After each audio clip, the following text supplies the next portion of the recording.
Hello again. Let's talk about the budget. Hole number four, step number four. Don't spend more than you bring in, and you will make some money. I know that sounds crazy, but there's a lot of organizations that overspend each year and end up losing money. So, since 90% of golf tournaments are fundraisers, we want to focus on how to maximize the income and decrease the expenses so that we can make more money. It's that simple. But I don't want you to think cheap because golfers don't want a cheap golf tournament. We want a quality event. The key word is value. In all of our spending, we want value to get more than we pay for. So let's go through our budget. I want to encourage you to have a clear, detailed budget so that you can stick to it and make sure that we're maximizing our income. So first, let's talk about income. What are your income sources and what are they going to come from? Well, number one is sponsors. Sponsors is your major profit. And you want to make sure that you maximize your sponsors. We're going to talk in detail how to maximize the income from sponsors, get bigger ones so that they can invest more in your event. But big part of your budget's going to be sponsors. Another one is golfers. When getting golfers, we want to put together a good golfer package. We want to make sure that the golfer revenue covers our expenses. So we don't want to overcharge for golfers. We want to put together a good package at a good registration price. And again, create that value. We want golfers to feel like they're getting more than they pay for. The other big part of your budget is going to be your auction income, and auctions done right can generate big income. And again, we're going to talk about that in detail, but auctions are a good source of revenue. One point in the budget that many groups forget about is the appeal. We forget to ask for more money. I think if during the award ceremony you present your organization in a quality format, you can ask for additional income. If it's raising money for kids or somehow curing sickness, people will get excited about that and touch the heartstrings and end up giving you more if they feel like their money's going to a good cause. Some of the other sources of income are going to be games and contests. Now, keep in mind, a lot of games and contests don't generate income. Long drive, close to the pin. But we want to talk about those money-making games. We want to talk about the gambling holes and the mulligans and the pay the pros. These are games and contests that will generate more revenue if they're done properly.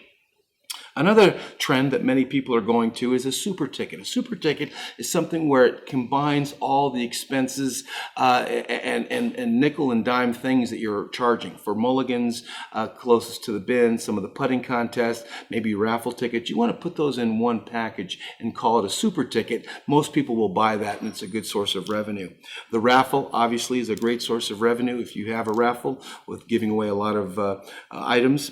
Mulligans. Everyone knows what a mulligan is. It's a do-over, and you're going to sell these do-overs. And it's important that we include that for some charity events. Some people don't like mulligans, and you need to get a feel from your golfers whether they want 2 mulligans, no mulligans, or unlimited mulligans. Donations. You're always going to get folks that want to just give to your group. Once you get the word out that you're doing a fundraiser, they simply just may want to give you some money, and you need a line item for donations. Very, very important that you include all of these income sources and have a goal. I like to have a minimum goal and a maximum goal and always shoot for that maximum goal. But once you've got your income sources lined up in the budget, now we need to take a look at expenses. We want to control those expenses. Again, we don't want to go cheap, but we want to make sure we're getting the best price in every area. Your biggest expense, obviously, going to be the golf course. We want to negotiate the best deal with the golf course. We're going to get that to that point in a future chapter. We also want to make sure that all the things that we get from the golf course are included. The services, we want to look at food and beverage, another big expense. So we want to be very careful with those expenses because that's usually their biggest one. When you're talking about beverages, don't be afraid to offer unlimited beverages to your golfers. I think it's a nice little benefit that the golfers don't normally get, and it really goes a long way when you pay for their drinks. I wouldn't suggest paying for their alcohol, but definitely some of their sodas and water. The golfer gifts, it's another big expense if you let it be. We like to get things donated if we can, but I'm going to show you a way to get the stuff that you want but paid for by somebody else. But we need to take a look at those golfer gifts. We need to take a look at what do they get in the goodie bag or the tea package. We need to look at what do they win for first, second, third. We also need to look at some of the games and contests that they have that opportunity to win some of those prizes. So, but I don't want to go cheap. I don't want to give them all donated stuff, because sometimes that's not the best way to go, because golfers feel slighted if they're paying good registration fees. They don't want to get a bunch of cheap stuff in a tea package or a goodie bag. So we're going to think quality. But don't worry, I'm going to show you how to get it paid for in a moment. The next price or expense that we need to take a look at are signs and banners. Signs and banners are a great promotion for not only your group, but also for some of the sponsors. We don't want to go small. We want to do a lot of signs and banners because it makes your event look bigger. We also need to consider hole-in-one insurance. Many of you are doing a hole-in-one competition, and insurance is something you're going to need to take a look at. I suggest getting several quotes so you make sure you're getting the best deal possible. A website. Nowadays, I don't think you're real unless you have a website. There's some great organizations that will build a website for you at little to no cost for your event, especially if you're a charity. But you need a website because it gives you credibility and it shows that you're real. It's a great way also to sign up golfers, as well as give your sponsors some exposure for your event. You also need to have in that line item a budget your advertising expenses. What are you going to be spending advertising if you do? Are you going to be doing any magazine advertising, any radio advertising? But take a look at your brochure costs, as well as your website costs. All that can be in that advertising budget. Printing is an expense that we need to take a look at, whether you're printing a brochure or simply mail out postcards. Maybe it's a program for the event, but take a look at your printing expenses. Postage, if you're going to do some mailing. These days, a lot of people are going through emails, so you don't need to spend a lot of money in mailing, but sometimes you want to mail out some sponsor packages or the golfer brochure. Also, in those expenses, you want to consider photography.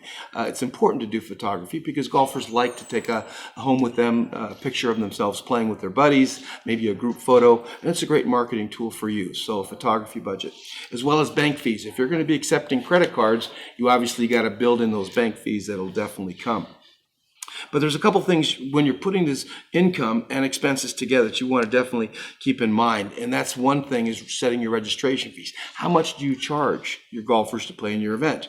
Remember, the key word is value. We don't want to charge them too much and give them too little. We want to basically give them a lot and charge them little. Again, registration fees are basically to cover the expenses of your event. Your profit's going to come in the sponsorship, the auction, and the games and contests. One of the registration formulas that I like to use is I take my expense per golfer and charge a little bit more. So, for example, if golf fees are $75, food and beverage is $25, and your gifts and prizes are $25 per golfer, you've got a raw cost of about $125 per golfer. I like to charge $125, $130, maybe $150 to make sure that we're covering our costs, but keeping those registration fees low, because your goal is to fill your field with golfers. The other thing I want to remind you when you're putting together your budget is your staff.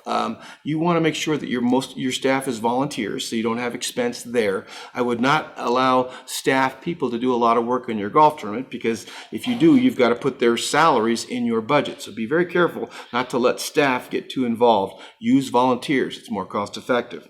Another concern is trading. A lot of people like to trade for different aspects of your event. I love to trade, but I don't want to encourage you to trade for golfing spots. Remember, golfing spots cost you money. So if you're paying for golf, you're paying for food, you're paying for merchandise, that's an expense out of your pocket. It's really not a trade. So if you're going to trade for sponsorship, trade for exposure out at the event, maybe a display table or their logo on your website. This is a better way to trade than actually giving away playing spots for their trade. Some other key things to remember and things you can trade for are some advertising, some printing, some merchandise, some of those things you can trade for, but do not trade for those golfing spots. And remember, when planning your budget, there's no free lunch. In other words, do not let your committee members or anybody play for free, because that's not free. That's money out of your pocket, and you want to be careful not to give away spots in your golf tournament. But it's important that you have a complete detailed budget. If you have detailed income and you know what your goals are, and you have minimum and maximum goals, shooting for your maximum, it's important. Also, your expenses. Have every expense lined up in a budget, and then you really know where you're at. So many tournaments don't know exactly where at the end of the event, and you want to know in detail so that you can grow your event year after year. But your budget is key. Stick to it, create it, and make sure that everyone's on the same page so that you have a cost-effective and make as much money event as you can.